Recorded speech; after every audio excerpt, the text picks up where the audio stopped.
Hello friends, இந்த video நான் எதுக்காக பண்ணுறேன்னு பார்த்தீங்கன்னா, இன்றைக்கி நிறைய பேர் வீட்டில் வாஷிங் மிஷின் இருக்குன்னு நினைக்கிறேன்.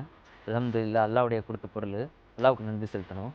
லேட்டஸ்ட் டெக்னாலஜி எப்படி எப்படிலாம் வருதோ அந்த மாதிரி பொருட்கள் கூட வந்துகிட்டே இருக்குது. வண்டி வந்துச்சு, முன்ன வண்டி இல்லாமல் இருந்துச்சு. அது குதிரை வண்டிகளில் போயிட்டு இருந்தாங்க, ரிக்ஷாவில் போயிட்டு இருந்தாங்க. இப்போ வண்டிகள் வந்துச்சு. முன்ன கையில் துவைச்சிட்டு இருந்தாங்க, கஷ்டப்பட்டுக்கிட்டு இருந்தோம். இப்போ வாஷிங் மிஷின் வந்துடுச்சு. இதுலேயுமே பல வகையான தனித்தனியான முறையில் ஒரு பொருட்கள் வந்துச்சு. ஆனால் இதில் என்ன இருக்குதுன்னு பார்த்தீங்கன்னா, ஒரு விஷயம் நம்ம புரிஞ்சுக்கணும். நிறைய பேருக்கு இப்போ உள்ள கொஞ்சம் பேருக்கு நைட் ஃபால்ஸ் ஆகும். அந்த நைட் ஃபால்ஸில் துணிகள் அசிங்கமாகும். அந்த அசிங்கமான துணியை எப்போவுமே சரி வாஷிங் மிஷினில் போடாதீங்க.